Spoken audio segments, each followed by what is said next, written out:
उठते ही सुबह हम सब अपनी ज़िंदगी के लिए बड़े बड़े सपने देखने लगते हैं। हम अपनी लाइफ में ऐसा करेंगे, हम अपनी लाइफ में वैसा करेंगे, लेकिन सब कुछ हम छोड़ देते हैं आने वाले कल पर, ये सोचकर कि अभी तो बहुत समय है।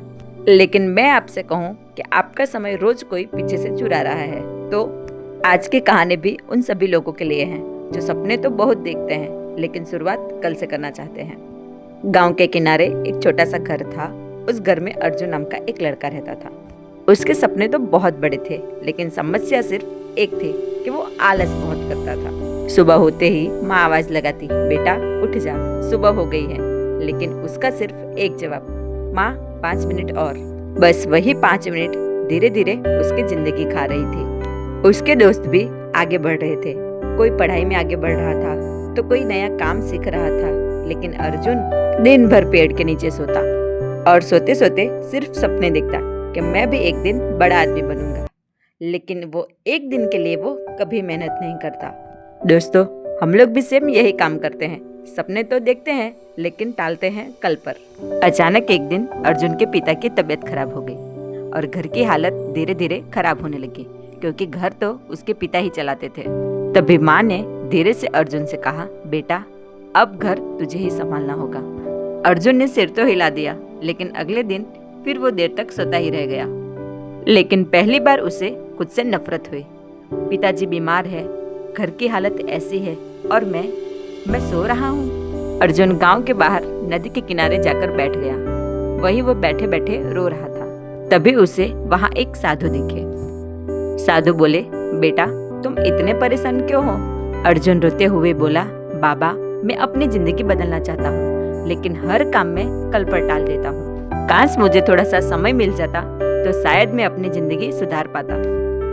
अर्जुन की बात सुनकर साधु कुछ देर शांत रहे। फिर उन्होंने अपनी झोली में से एक पुराना दीपक निकाला। साधु बोले, इसमें एक जादुई जिन रहता है, वो रोज तुम्हें अतिरिक्त समय देगा, लेकिन एक बात का ध्यान रखना, समय बहुत महंगी चीज है।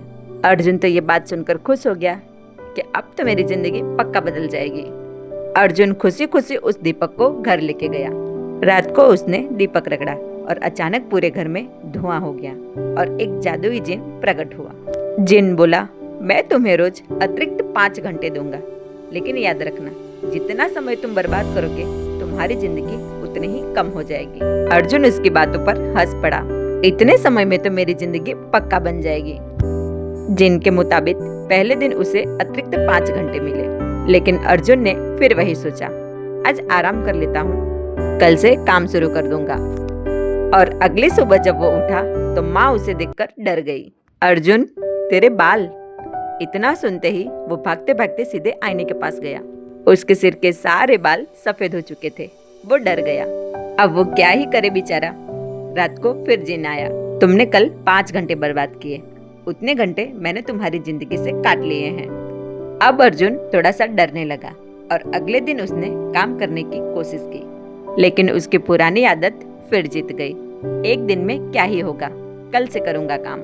लेकिन हर दिन उसके बाल सफेद होते गए और चेहरे पर झुर्रियां आने लगी और धीरे धीरे वो अपने दोस्तों से भी बड़ा दिखने लगा। उस रात अर्जुन पूरी तरह से टूट गया और रोते रोते जिन के पास गए। ये तुम क्या कर रहे हो मेरे साथ? जिन बोला, तुम खुद अपनी जिंदगी खत्म कर रहे हो। तुम्हें अतिरिक्त समय नहीं चाहिए था, तुम्हें समय की कीमत समझनी थी। जो इंसान कल के भरोसे जीता है ना, उसका सबसे बड़ा चोर आलस बन जाता है। अर्जुन को जिन की बात समझ आई और शायद पहली बार वो सूरज निकलने से पहले उठ गया। वो सुबह खेत में काम करने गया, बहुत सारी नई चीजें सीखी और जब भी उसे आलस आती वो अपने सफेद बाल देख लेता। लेकिन सबसे बड़ी बात ये थी कि उसे हर दिन की कीमत समझ आने लगी थी। धीरे धीरे अर्जुन की जिंदगी बदलने लगी और जैसे जैसे वो मेहनत करने लगा, उसका शरीर फिर से साधारण हो गया। कई महीनों बाद अर्जुन ने आखिरी बार दीपक रगड़ा, लेकिन उस दिन जिन बाहर नहीं आया। दीपक के अंदर से सिर्फ एक चमकती पंक्ति बाहर आई। जिस दिन इंसान समय की कीमत करना सीख जाता है, उसी दिन उसकी जिंदगी बदलना शुरू हो जाती है।